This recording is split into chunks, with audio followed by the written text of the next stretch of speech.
Bonjour à tous, je suis très heureuse de vous retrouver pour ce numéro de février des Femmes et des Enfants d'abord. J'attends un heureux événement pour bientôt, c'est un troisième bébé qui va bien m'occuper. Alors il est temps pour moi de vous dire au revoir. Pas d'inquiétude après cette émission, les numéros des Femmes et des Enfants d'abord seront suspendus pendant quelques mois. Retour au début de l'automne.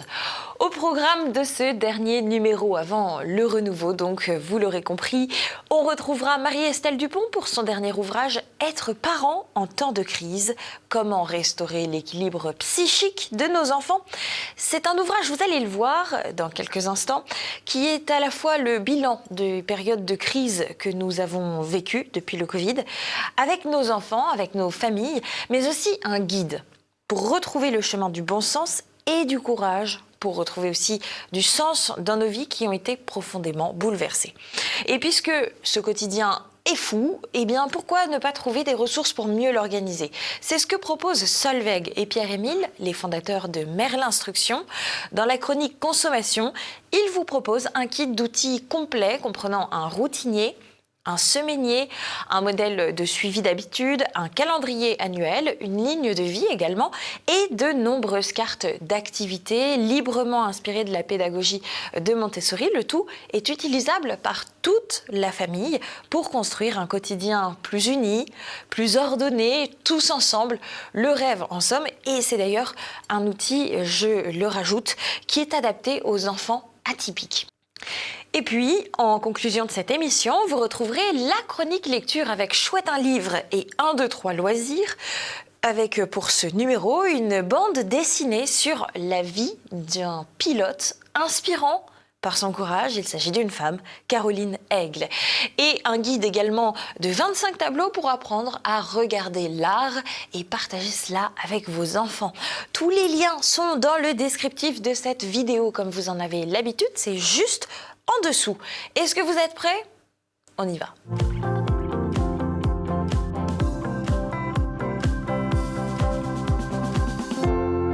Bonjour Marie-Estelle Dupont. Bonjour Floriane.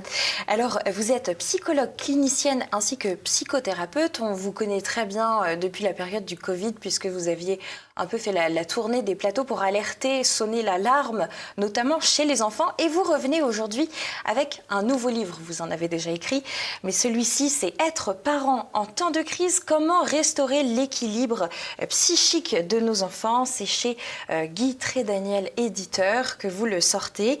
Il coûte d'ailleurs... annonçons le prix, 17 € au Diable de l'Avarice. C'est un bouquin peut-être à avoir chez soi pour avoir des pistes positives aussi. On va en parler juste après. Finalement, votre titre, il parle des crises. On a l'impression qu'on est tout le temps en crise en France, que ça ne s'arrête jamais. Il y a eu, quand on est sorti de celle du Covid, une crise économique. On est en pleine crise politique, pourrait-on dire, en ce moment. Qu'est-ce que ça a comme effet, toutes ces crises, sur notre quotidien, concrètement, pardon ? Oui, tout à fait. Merci de votre question parce qu'en réalité, même notre génération, enfin ma génération qui a à peu près 40 ans, on a de mémoire que de crise. C'est-à-dire que depuis qu'on est petit, on entend parler de crise économique, de crise géopolitique, de crise politique, de fracture sociale, de crise écologique, de crise sanitaire, de crise climatique. Donc pour les enfants, ce contexte extrêmement anxiogène est assez inquiétant et délétère parce que finalement, il fait régresser, y compris les parents, dans une posture de stupéfaction, de sidération ou de résignation et d'indifférence. Mais dans tous les cas, ça ne favorise pas la réflexion, l'esprit critique, la pensée, le calme. Et on voit bien comme aujourd'hui, un grand nombre de débats sont confisqués dans la sphère publique par une hystérisation de tout et une pensée extrêmement binaire. C'est-à-dire, si tu n'es pas pour ça, tu es forcément contre ça. Et donc, il devient très compliqué pour nos enfants d'avoir accès à des adultes qui débattent sereinement avec des nuances en se posant des questions. Et on a vu de manière paroxystique pendant le Covid comment les valeurs étaient inversées et comment finalement celui qui posait une question était un délinquant. Le délinquant, c'est celui qui est impulsif et qui passe à l'acte et qui ne réfléchit pas sur les conséquences de ses actes. Mais là, le délinquant, c'était celui qui osait dire « Attendez, cette maladie, finalement, vous ne croyez pas que la manière dont on la gère va avoir plus de dégâts ?» Et aujourd'hui, on le sait avec les chiffres.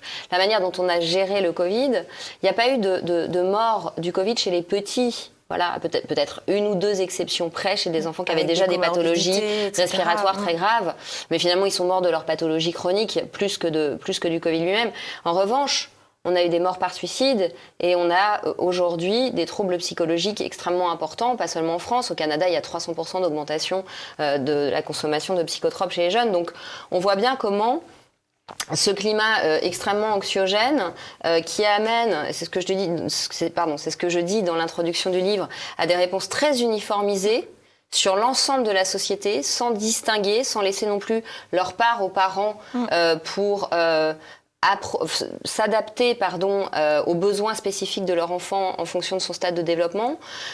Finalement, ça va uniformiser la réalité sociale, entraver les capacités de réflexion des jeunes qui sont en pleine construction parce qu'on les culpabilise et on les infantilise, sidérer la pensée. Et finalement, tout ceci a un impact non seulement sur la psyché individuelle, mais aussi sur le processus démocratique. Vous dites même en introduction d'un de vos chapitres qu'on était un peu dans un délire collectif. Oui, tout à fait. On a tous déliré ou alors on s'est tous laissé prendre à ce jeu-là et on en mesure les conséquences qu'aujourd'hui? En fait, quand je dis qu'il y a un délire collectif, je ne dis pas que la maladie de la Covid-19 n'existait pas. Ce que je dis, c'est qu'il y a eu une sorte de bouffée délirante, d'obsessionnalisation de la vie, où tout d'un coup, plus rien n'existait, le réel et la santé étaient réduits à un chiffre de circulation virale. Et on mettait de côté tous les autres aspects de la santé. On voit bien comment les personnes âgées sont mortes de tristesse d'être seules, comment les étudiants, comment il y a eu des cancers qui n'ont pas été pris en charge, les dépressions, les burn-out des managers qui devaient réorganiser le travail à la va-vite, etc., etc. Donc on a redéfini la santé et la vie comme un chiffre de circulation virale et des besoins strictement caloriques. Et en fait, cette manière de confisquer les besoins humains par une espèce de management de la population à la peur et au conditionnement et au renforcement positif ou négatif, finalement, ça a entraîné un esprit très très moutonnier chez les gens qui, pour ne pas être ostracisés, pour ne pas être pointés du doigt, pour ne pas être taxés de complotistes, se rangeaient dans le rang. Ça ne veut pas dire qu'ils adhéraient pleinement à tout ce qu'on leur disait, mais ça veut dire que ils se sentaient impuissants à préserver en fait un espace de libre arbitre et de discernement. C'est ce que Milosz explique dans La pensée captive à propos des démocraties populaires d'Europe. Il dit très bien, la plupart des citoyens ne croient pas à ce qu'ils récitent, mais s'ils ne récitent pas la liturgie, ils sont condamnés de mort sociale, finalement. Et donc, si on n'adhère pas à la doxa du régime en place, on perd tout. On perd son image sociale, on perd finalement sa crédibilité auprès de ses enfants parce que les enfants entendent le contraire à l'école, etc., etc. Donc, il y a une espèce d'emprise qui se fait avec un énorme chantage à la peur de l'ostracisation. Et on voit bien comment, là encore, il y a une impasse démocratique qui verse vers une forme de totalitarisme qui ne dit pas son nom, avec tout ce que ça implique sur le moral des gens, cette résignation, finalement aussi un abstentionnisme qui va grandir parce qu'il y a une telle déconnexion en fait entre la sphère politique et la sphère de la vie réelle des individus, et puis toutes les dérives de l'intrusion de l'État dans l'intimité, et ça joue sur la psyché individuelle, mais ça joue aussi effectivement sur la psyché collective et sur les capacités notamment de la jeune génération à se projeter avec confiance dans l'avenir, parce que finalement ils se sentent un peu dépossédés de leur existence avant même qu'elle ait commencé. Et quand on leur dit pour être un citoyen, pour être un bon citoyen, tu dois faire tout l'inverse de ce que tu as besoin de faire pour être un adulte équilibré en bonne santé, c'est-à-dire reste chez toi, va pas en cours, ne sors pas, ne fais pas de sport, reste derrière un écran, on les rend addicts aux écrans, on les rend dépressifs.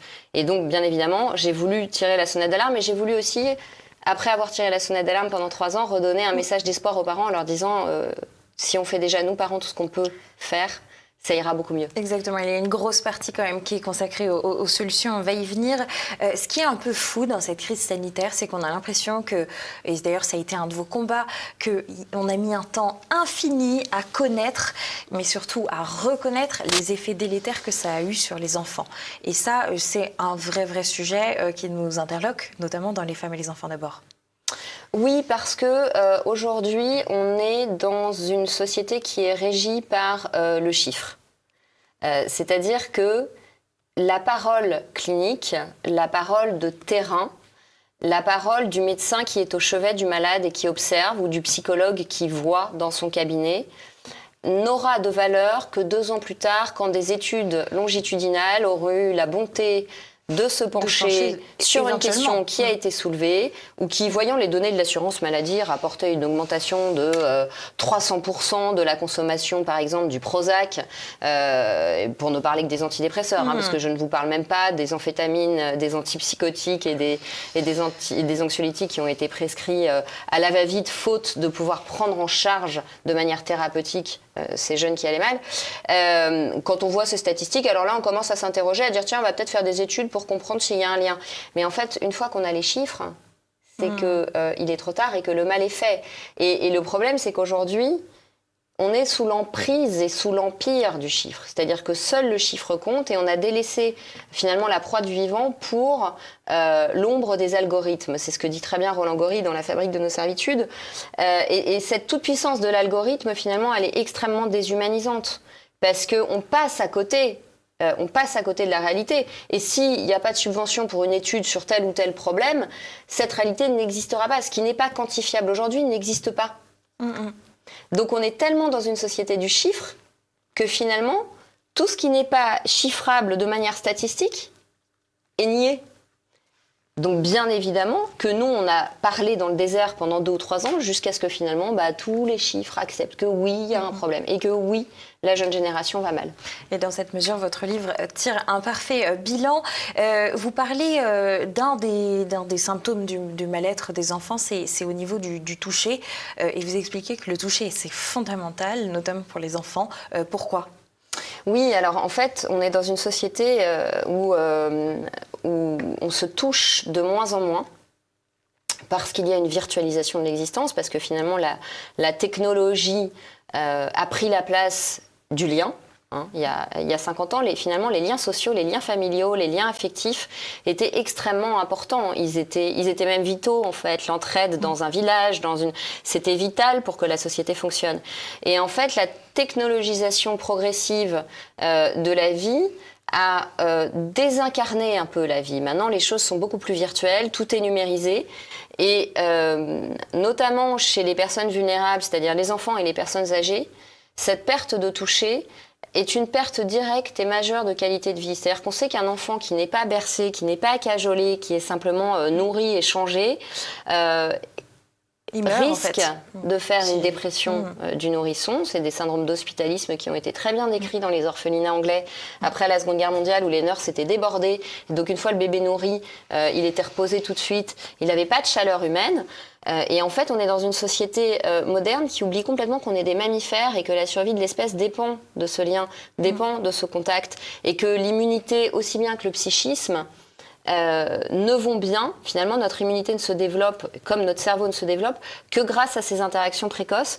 Et c'est pour ça que moi, j'étais obligée de rappeler aux parents que, oui, à la maison, il fallait continuer à faire des câlins à leurs enfants. Alors, ça me valait d'être traitée de criminelle, mais dans la mesure où mes propos sont appuyés sur des années de travail, je sais que ce n'était pas un appel au crime que de dire aux mamans de continuer à faire des câlins à leurs enfants.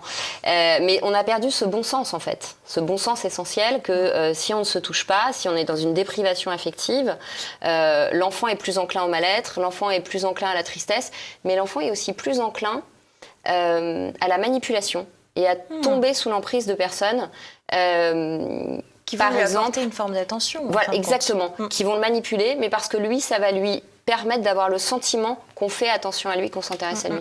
Oui, le toucher, c'est essentiel aussi pour les personnes âgées. D'ailleurs, Bien sûr. Vous le mentionnez, sinon il y a un vrai syndrome de glissement qui s'installe très très rapidement jusqu'à une fin plus ou moins provoquée pendant la période Covid. Vous parlez un peu de politique, même dans votre ouvrage. Vous pointez le rôle des institutions et de l'Europe. C'est curieux quand même de se dire qu'on a des grandes structures comme ça qui influent à ce point dans la vie et la sphère intime et privée des gens. Oui, le but du livre, c'était aussi de donner des clés sociopolitiques en fait aux gens pour comprendre, pour dézoomer, sortir de ce rapport très immédiat à la réalité, où on a été dans l'urgence sans arrêt pendant 2 ans, ce qui confisquait la possibilité de penser, et de se demander comment ce qui est arrivé a été rendu possible depuis 40 ans.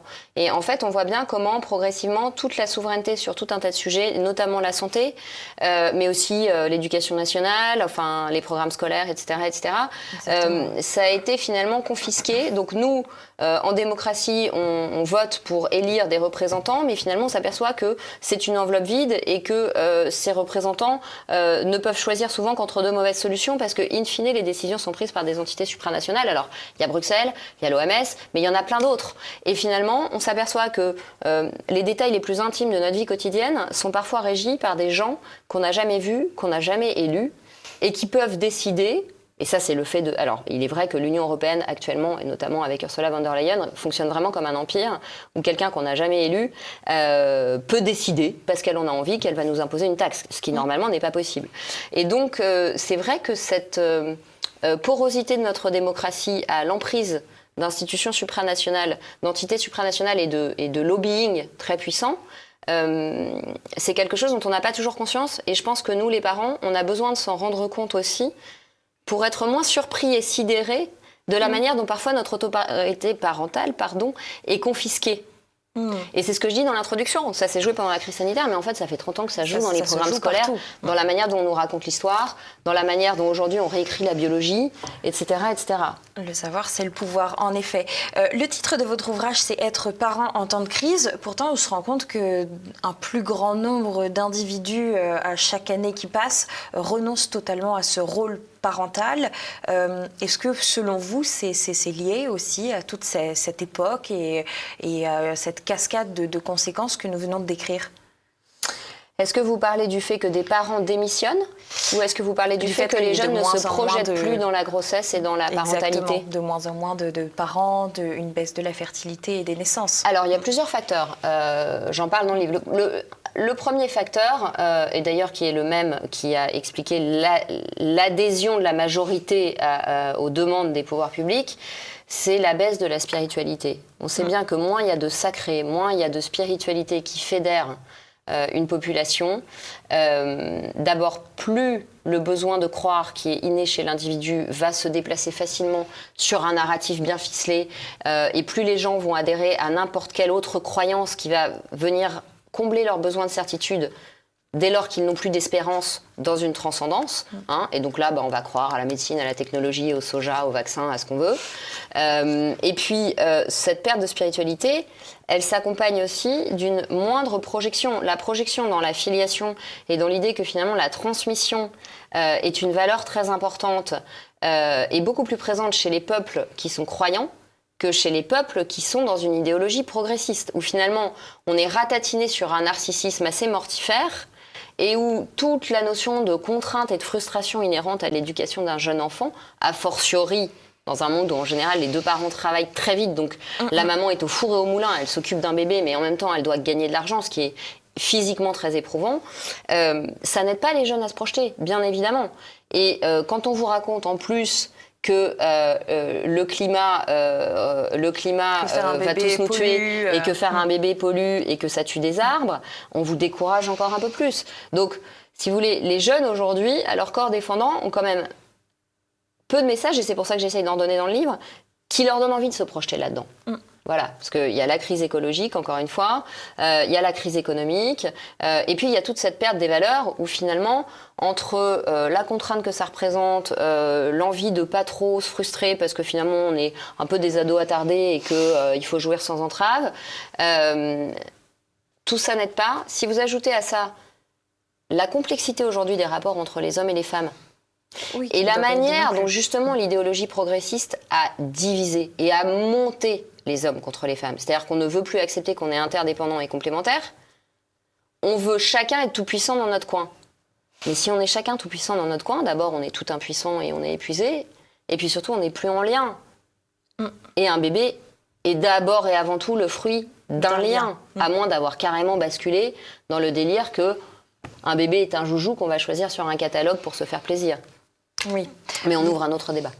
Absolument. Alors, vous dites quelque chose de très joli sur les bébés en note d'introduction de votre ouvrage. Les bébés, vous êtes ce qu'il y a de plus sacré, de plus précieux et de plus beau. Donc voilà, les lecteurs savent où ils mettent leurs pieds avec vous quand ils ouvrent l'ouvrage. Quand on s'intéresse à la deuxième partie de votre titre, malgré tout, restaurer l'équilibre psychique de nos enfants, finalement, quelles sont les clés que vous recommandez aujourd'hui? Qu'est-ce qu'on peut faire de simple pour mettre en œuvre plus de bien-être au quotidien et chez nos enfants? Mais je pense que la chose la plus simple déjà qui est à la portée de tous, c'est de s'informer sur les stades de développement de l'enfant, sur ce qu'est un enfant. Un enfant n'est pas un adulte et on est dans une société qui veut gommer la différence des sexes, mais qui veut aussi gommer la différence des générations. Donc moi, je rappelle aux parents, dans un livre qui n'est quand même pas très épais, les stades de développement de l'enfant, les stades d'éveil de l'intelligence, les manifestations du mal-être en fonction des âges, comment un adolescent peut exprimer un mal-être, comment un bébé peut exprimer un mal-être, et surtout quelle est notre fonction parentale. Tout ça, ça a été étudié depuis très longtemps par des pédiatres, par des psychologues. C'est quelque chose auquel on n'a pas forcément le temps d'avoir accès avant d'avoir son premier enfant. On n'a pas tous fait un master de psychologie ou des études de pédiatrie avant d'être parents. Et finalement, le fait déjà de la connaissance, c'est aussi du répit. Parce que quand on sait qu'à tel stade de développement, c'est normal que l'enfant ait telle réaction. Quand on sait que notre fonction parentale, c'est de lui présenter la réalité par petits morceaux assimilables et pas tout d'un coup, on se sent plus légitime dans le cadre qu'on pose, on se sent plus légitime dans les interdits qu'on pose, on se sent plus légitime aussi dans les interdits qu'on bouscule. Quand on dit, oui, on lui impose ça, mais pour moi, c'est pas OK parce que je sais que ça va lui poser des problèmes. Donc je refuse. Et c'est moi, sa mère, qui prend les décisions concernant sa santé et c'est personne d'autre. Enfin, ou son père. Et dans tous les cas où c'est possible, les deux ensemble, et évidemment de concert. Donc je rappelle les stades de développement, je rappelle ce que c'est que la fonction parentale, et puis je donne des clés aux parents aussi, pour leur dire, oui, le monde vous envoie beaucoup de messages anxiogènes, mais en réalité, votre enfant a besoin de choses assez simples pour aller bien. Le psychisme a toujours besoin des mêmes choses, de repères, de cadres, etc. Et pour développer sa confiance, votre enfant n'a pas besoin que vous ayez les réponses à tout, ou que vous ayez la main sur tout. Du moment qu'il voit que vous êtes de son côté et que vous réfléchissez avec lui, qu'est-ce que ça te fait, qu'est-ce que t'en fais, comment t'aurais fait dans cette situation, que vous passez du temps avec lui, que vous le protégez de certaines choses, et notamment des images très sidérantes qu'il peut voir dans l'actualité sur les écrans, en fait, votre enfant, il peut quand même se construire. C'est-à-dire qu'il faut quand même se rappeler qu'on est le premier rempart et la première nourriture affective de notre enfant. Quand on s'en rappelle et qu'on a quelques notions de psychologie du développement, en fait, c'est assez étonnant à quel point l'enfant de lui-même pousse et va vers ce qui est bon pour lui. Et Maria Montessori l'avait très très très bien observé, que en fait, en général, il y a des périodes sensibles où l'enfant va aller chercher, va répéter pendant des heures une tâche jusqu'à ce qu'il l'ait complètement assimilée. Alors nous, on se demande pourquoi il répète éternellement la même tâche. Tout d'un coup, il va passer complètement à autre chose, ça ne l'intéresse plus. Mais c'est vraiment en répétant qu'il prend confiance en lui et qu'ensuite il va développer ses compétences sociales parce qu'une fois qu'il a confiance en lui, il ose aller vers les autres. Donc voilà, donc je rappelle un peu tout ça dans le livre pour redonner aussi confiance aux parents parce qu'on les a beaucoup muselés, on nous a beaucoup dit que nous on ne savait pas et que l'État savait mieux que nous. Et je crois qu'il faut que l'État reste à sa place et qu'il laisse les parents faire leur travail parce que le travail qu'on fait n'est pas quantifiable. Donc aujourd'hui, il n'est pas considéré. Mais si on y pense, c'est quand même les parents qui détiennent l'équilibre psychique de la société de demain. Bien sûr. Voilà. Avec tout ce qu'il y a de merveilleux à découvrir et rien de tel qu'un enfant pour faire un parent. D'ailleurs, c'est toujours bon de le rappeler. Merci beaucoup Marie-Estelle Dupont. Je rappelle votre ouvrage « Être parent en temps de crise, comment restaurer l'équilibre psychique de nos enfants ». C'est aux éditions Guy Trédaniel. Merci encore d'être venu sur le plateau des femmes et des enfants d'abord. Merci à vous. Place maintenant à la chronique consommation. On va avec Pierre-Émile et Solveig présenter des outils, vous allez le voir, pour vous aider à organiser le quotidien qui est quand même malgré tout un peu fou, même quand on a mis plein de belles choses en place. Organiser le temps en famille et même avec les enfants dès le plus jeune âge ou même avec des enfants atypiques. Vous allez le voir. Place à la virgule et on continue sur les femmes et les enfants d'abord.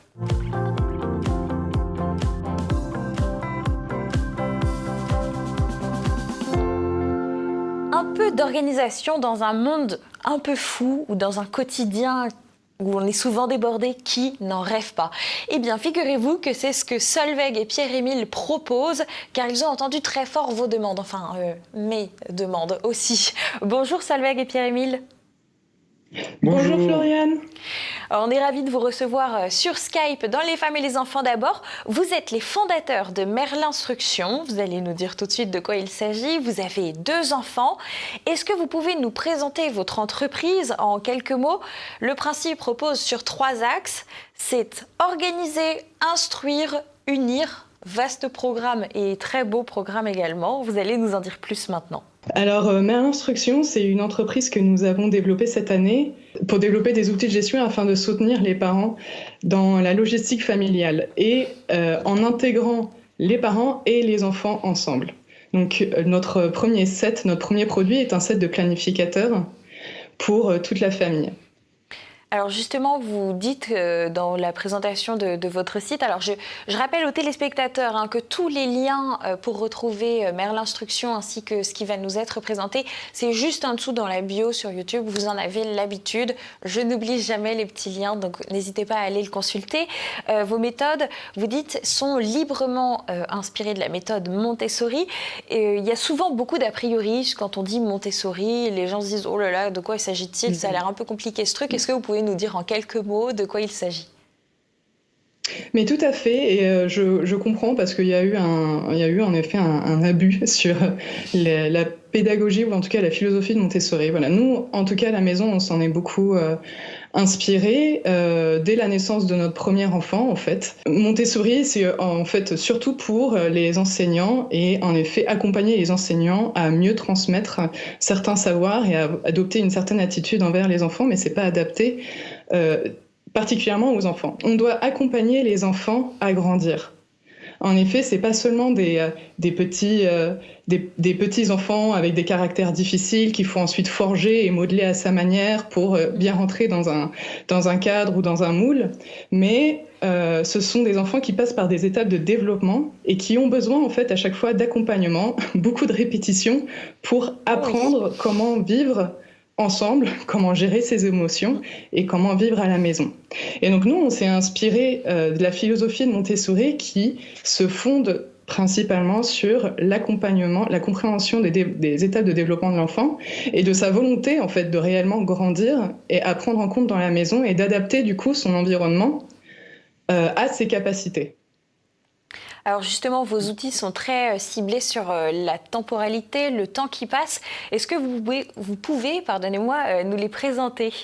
Nous avons eu les outils Montessori de la poutre de temps et autres aides de visualisation pour aider les enfants à se gérer à la maison, qu'on avait acheté d'autres fournisseurs. C'est les petites étapes à cocher, là, le brossage de dents. Commencé. Pardon ? C'est les petites étapes à cocher, c'est ça? J'ai brossé mes dents, patati exactement. patata, voilà, c'est ça. Voilà, exactement, ce genre de choses. Mais aussi, par exemple, il y avait la poutre de l'année, la frise du temps, qui était la base de ce qui devient après nos produits. Parce qu'à fur et à mesure, en utilisant ces produits, on se rend compte que les enfants n'interagissent pas vraiment beaucoup avec. Et aussi, il y a une énorme... Parce qu'ils sont pas intuitifs, ils permettent pas l'autonomie, ils permettent pas à l'enfant de participer spontanément. Et on a utilisé plein de produits à la maison comme ça pour nous aider à la logistique, mais en réalité, ce que ça créait, c'était plutôt une sorte de frustration parce que les enfants n'accrochent pas, c'est trop compliqué, et ça oblige les parents à décupler énormément d'énergie pour... Alors, quand moi j'ai mon calendrier personnel dans mon téléphone, une application et tout, mes enfants ne peuvent pas interagir avec du tout. Oui, naturellement. Naturellement. Et la poutre du temps Montessori, comme elle a été faite, n'est pas faite pour être un planificateur. Donc ce qu'on a fait au premier degré, c'est qu'on a commencé à utiliser les outils Montessori de base et on les a réformés et rajouté de la fonctionnalité dedans pour les rendre planificateurs. Donc la poutre du temps devient un calendrier, une frise de l'année calendrier, avec lesquels les enfants peuvent facilement interagir. avec un développement qui est centré d'ailleurs sur les saisons. Vous avez le calendrier est vendu en 4 parties. C'est donc printemps, été, automne et hiver naturellement. Et on a fait sorte qu'il y a chacun des biomes du paysage européen dans sa saison. Donc c'est pas seulement une représentation des saisons, c'est aussi une représentation du pays dans lequel on vit. Et c'est adapté évidemment à l'Europe. Vous avez aussi une ligne de vie pour que les enfants comprennent comment est-ce que ça commence et comment est-ce que ça finit. Est-ce que vous pouvez nous en dire plus sur cette ligne de vie ? On a créé pour nous la ligne de vie parce qu'il y avait quelque chose à laquelle on tenait à la maison, c'était la possibilité de se connecter avec son enfant au travers de nos histoires de famille. Afin de l'aider en effet à mieux appréhender les étapes de la vie et puis à pouvoir se projeter aussi dans les grandes étapes de la vie comme les études, passer son permis ou avoir une maison et tout ça. Et puis finalement, en fait, mon papa et ma maman aussi, ils sont allés à l'école au même âge que moi, ils ont aussi appris à faire du vélo. Et du coup, ça permet à ce moment-là de transmettre les expériences qui sont liées à certains événements. Donc apprendre des vélos, c'est quelque chose qui est difficile, on apprend ça à des âges différents et tout ça. Et puis ensuite, on arrive à l'école et là, on choisit des filières différentes. Et puis, il nous arrive plein d'expériences avec les amis, avec les amours, à l'adolescence. Et ensuite arrive l'âge adulte où on a des projets. Et ensuite, qui se passe ou qui se passe pas, mais en tout cas, la vie continue. Et ensuite, cette ligne de vie a aussi la potentialité d'être transformée en une ligne intergénérationnelle qui permet en effet aux grands-parents de participer. Et c'est aussi quelque chose auquel on tient beaucoup, parce que en fait, les histoires des grands-parents sont les plus riches et les plus importantes. Voilà. Donc, est-ce que tu peux montrer Oui, alors la ligne de vie, tous nos supports fonctionnent de la même manière. Alors là, c'est la partie de la vie de l'enfance, la petite enfance. Alors, c'est pas vraiment visible sur la caméra, mais il y a 6 lignes qui tracent le long au-dessus des illustrations, mais les illustrations sont là pour donner une idée de qu'est-ce qui se passe dans cet âge. Chacun de la famille a sa ligne. Et on note avec des petites cartes des événements de la vie dans l'âge dans lequel on les a vécus. Donc, ça fonctionne pour toute la famille. Quand j'ai déménagé en Suède de la France à 5 ans, il y a... ça, c'est mon fils de 6 ans, bientôt 6 ans, qui est allé au zoo cette année et il peut raconter et partager. Lui, il peut montrer et voir son histoire. Et aussi notre histoire. Et on place des cartes qui signifient les événements clés de chaque année. Et sur la frise des grands-parents, par exemple, ça veut aussi dire que chaque petite carte qu'on a collée, une petite carte comme ça, chaque petite carte qui est posée sur la ligne de vie représente une histoire et cette histoire peut être appelée par l'enfant en appuyant sur l'image sur la frise. Comme d'une manière, ça transforme grand-mère et grand-père dans une appli où tu appuies sur le bouton et il y a une histoire de vie qui ressort. Et c'est pas toujours les mêmes 4 histoires. Toutes les histoires sont là et illustrées. Et donc on a essayé de prendre un peu l'avantage de, l'interface numérique, mais on veut pas de numérique et pas d'écran à la maison. Donc on veut rester dans le partage et dans le réel. Et donc on a fait comme ça. Oui, tout ça est sans écran, c'est important de le signaler. Ça fonctionne pour toute la famille, malgré les écarts d'âge. Comment est-ce qu'on fait pour gérer si par exemple on a un grand de 6 ans et puis un plus petit de 2 ans, les acquis ne sont pas les mêmes. Comment est-ce que vous faites personnellement avec vos outils ? Oui, mais c'est une question très intéressante parce que, alors nous, nos enfants, l'aîné a bientôt 6 ans et notre petite dernière Maëlle a 3 ans. Et on adapte certains outils. Alors par exemple, pour le routinier, qui est donc une roue de la journée, comme ça, ils se le partagent parce que en fait, ils partagent tous les deux les mêmes routines du matin. Voilà. Donc il y a ici prendre le petit déjeuner, s'habiller, faire son lit. Et ensuite, la routine du soir, voilà, se brosser les dents, se mettre en pyjama, ranger les jouets et ensuite se mettre au lit. Et après, grâce aux cartes, libre aux familles de s'adapter et de rajouter dessus ou d'enlever des routines afin de simplifier soit le routinier, mais aussi de s'adapter à ses propres routines. Et dans notre set, on met à disposition 5 routiniers différents. Donc, ce qui permet aux parents d'en avoir un et donc du coup de montrer l'exemple aux enfants sur la manière dont on utilise le routinier, mais aussi parce que ça aide en effet le parent et les parents en tant que couple à mettre une structure en commun. Et ça, c'est quelque chose qui est très important avec notre set, c'est qu'il vient surtout renforcer le rôle des parents avant tout pour les aider à mettre du mieux possible une structure familiale qui va leur permettre d'être cohérents dans la manière dont ils veulent faire grandir leurs enfants à la maison. Le semainier, c'est un outil avec une double utilisation. Il y a ici donc les jours de la semaine qui commencent à partir de dimanche et ici se termine par samedi. Voilà. Et ensuite, chaque créneau de la journée est représenté par un animal. Et ce qui est intégré dans le semainier, c'est donc un abécédaire qui sert de système mémotechnique. Comment ? Alors, c'est très simple. Si là, on prend en effet un semainier, on va dire, d'un enfant d'à peu près entre 3 et 6 ans, justement, et qui va à l'école. Donc nous, on a signalé ici le jour d'aujourd'hui avec la carte soleil. Et ensuite, chaque jour, on ajoute les cartes qui correspondent à son emploi du temps. Alors, par exemple, mercredi soir, il faudra se rappeler, tout le monde devra s'en rappeler, donc les parents, mais aussi l'enfant, qu'il a un rendez-vous chez le médecin. Et on place la carte, en effet, sur l'animal qui est Pégase. Et donc, on se rappelle que le médecin chevauche Pégase, et c'est en faisant cette association et en se racontant une petite histoire un peu folle comme ça qui va permettre, en effet, à tout le monde de s'en rappeler. Et ensuite, on raconte aussi ce qu'on va faire, par exemple, le week-end. Alors, la semaine, il y a la possibilité d'étoffer le semainier avec les enseignements de l'enfant. Donc, en effet, pour un enfant qui commence, par exemple, le collège et qui a de la physique, des mathématiques, qui commence le sport et qui a aussi des activités à la fin de la journée, eh ben, on a aussi prévu toutes ces cartes-là. Ensuite, en fonction des âges, on propose, en effet, dans notre guide en ligne, des différentes méthodes pour présenter les outils aux enfants. Parce qu'évidemment, on ne va pas introduire un outil de la même manière à un enfant de 2 ans qu'à un enfant de 6 ans ou encore de 10 ans. Parce que la notion du temps est en effet très différente.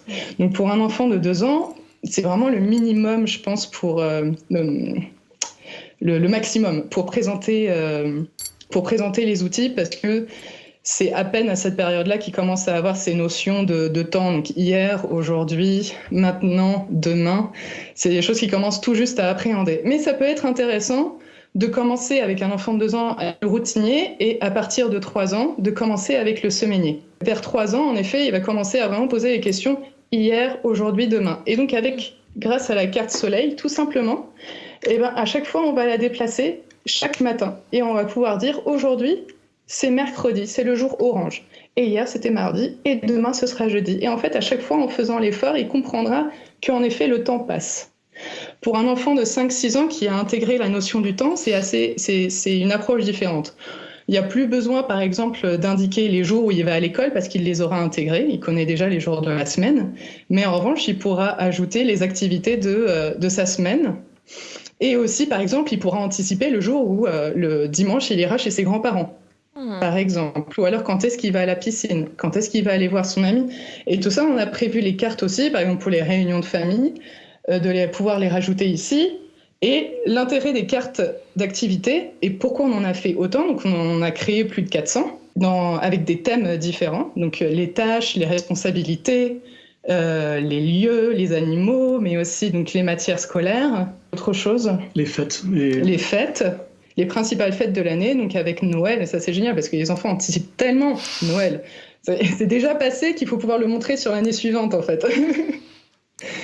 Et grâce aux cartes, en fait, ça crée aussi de l'imagination. C'est-à-dire que l'enfant autour de 4, 5, 6 ans aura pas nécessairement l'initiative de vouloir faire des activités précises. Et en fait, l'utilité des cartes, quand elles sont collées ensuite à côté du semainier, ça va l'aider à avoir des idées, de prendre de l'initiative. Maman, papa, en fait, ce week-end, moi, je veux faire des Legos avec vous. Voilà. Et en fait, à la maison, ça s'est déjà passé. Plusieurs fois, on est rentré à la maison de l'école et puis mon fils, je devais préparer le dîner et c'est une histoire vraiment super mignonne. Et mon fils est très fatigué, il est un peu collant et il a besoin de moi. Et moi, je me dis, bon, mais moi, je dois préparer le dîner. Alors, comment je fais ? Alors, je me rapproche du semainier avec lui, je lui montre les cartes et je lui dis, bon, ok, qu'est-ce que tu as envie de faire ? Est-ce que tu as envie de faire du Lego ? Est-ce que tu as envie de jouer aux voitures ? Ou est-ce que tu veux dessiner peut-être ? On peut imprimer un coloriage. Là, il prend la carte papa-maman. Il dit, non, maman, j'ai juste envie d'être avec toi. Et il colle la carte sur l'emplacement du dîner. Et là, je lui dis, bon, très bien, on va trouver une manière de faire en sorte que tu puisses rester avec moi pour le dîner. Et du coup, il a participé au dîner. Et ça a été une manière, en fait, pour lui de vraiment exprimer son besoin à ce moment-là. Et c'est ça qui est aussi la magie des outils, finalement. Est-ce que vous avez des petits trucs et astuces à nous transmettre pour l'utilisation de ces outils ? Moi, j'ai des questions. Où est-ce qu'on les installe, par exemple ? Le routinier ou alors le suivi de la journée, vous le mettez plutôt dans les chambres, dans l'entrée, pour avant de partir, pas répéter 5 fois qu'on met les chaussures. Non, c'est écrit sur le semainier. Comment est-ce que vous l'utilisez ? Il faut de la pâte à fixe. Comment est-ce qu'on s'organise ? Alors, je peux répondre ? D'accord. Alors, nous les avons sur 2 lieux différents. On les a séparés plus ou moins dans ceux qui sont dans la cuisine. Donc, ça, c'est les routiniers et la semaine. Mm-hmm. Et c'est attaché sur le frigo avec la pâte à fixe.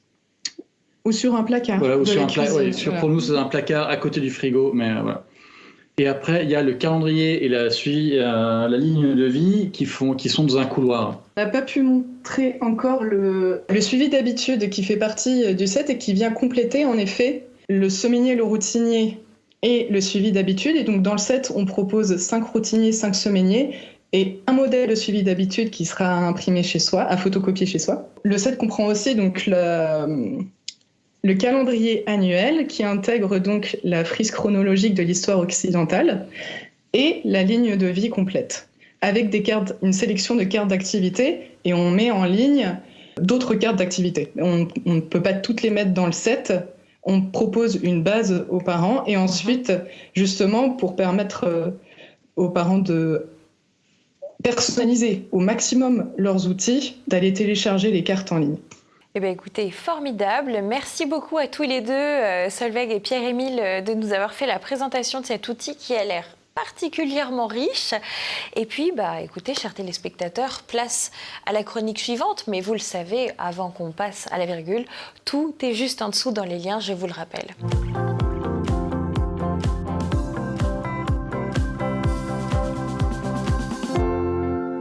Alors, je vous présente aujourd'hui une bande dessinée un petit peu assez originale, parue chez Plein Vent, qui est due à Vivier et Rizzato, qui s'intitule Caroline Aigle et qui est sous-titrée « Première femme pilote de chasse en escadron de combat ».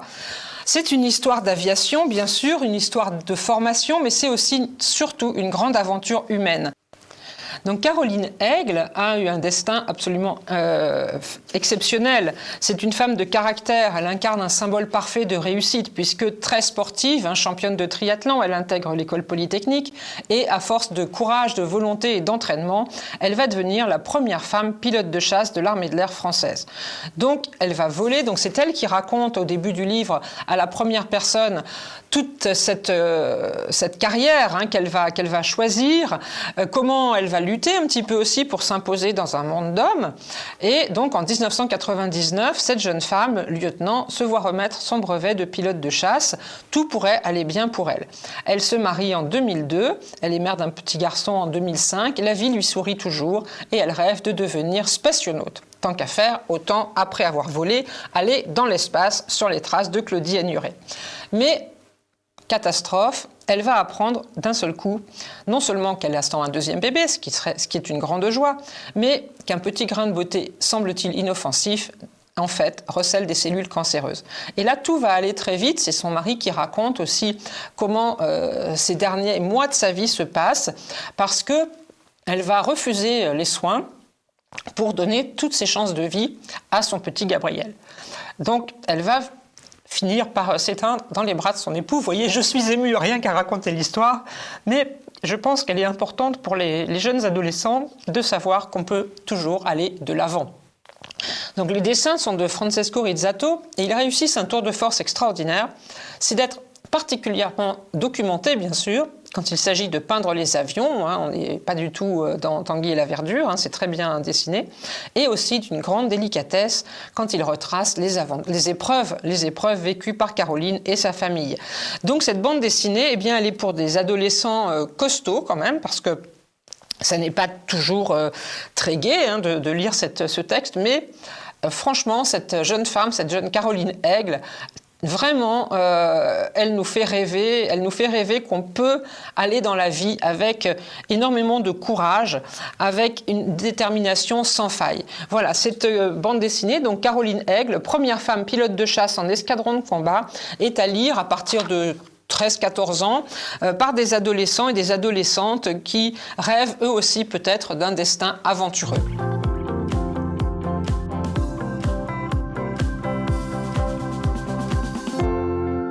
Promenade au musée, 25 tableaux pour apprendre à regarder l'art.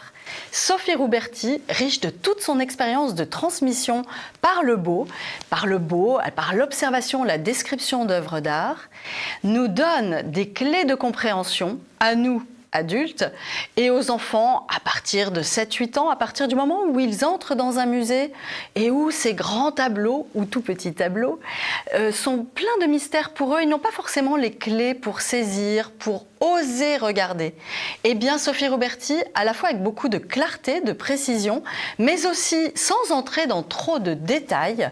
Le détail n'est là que lorsqu'il a de l'importance pour faire comprendre un tableau, nous conduit par la main au musée et nous permet d'entrer dans des chefs-d'œuvre, d'en goûter l'harmonie des couleurs, la composition, nous donne quelques clés de compréhension sur l'époque où le peintre nous donne aussi, et c'est très amusant, c'est une des particularités de ce livre paru chez MAM, eh bien un petit encart d'activité pour que l'enfant puisse s'approprier l'œuvre. Eh bien, toi aussi, si un endroit se promène dans ta mémoire, eh bien, dessine-le, emmène-nous toi aussi. Regardons les mains, les échanges de regards, les positions. Et elle permet ainsi de s'approprier le patrimoine. Parce que c'est vraiment ça l'enjeu, c'est de pouvoir entrer dans les musées avec confiance, avec passion et aller se nourrir. Car tout ce patrimoine est entre nos mains et entre les mains de nos enfants. Donc voici un livre, un outil, une merveille pour vos familles, pour vos écoles. Promenade au musée, 25 tableaux pour apprendre à regarder l'art.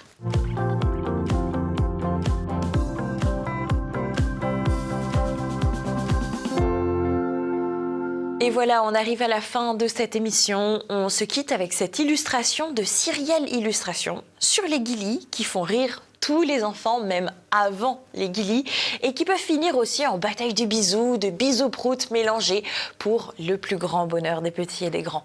C'est toujours un grand shoot de dopamine, ces moments-là d'ailleurs, de bonne humeur, tous ces petits moments qui font finalement notre bonheur des années encore après.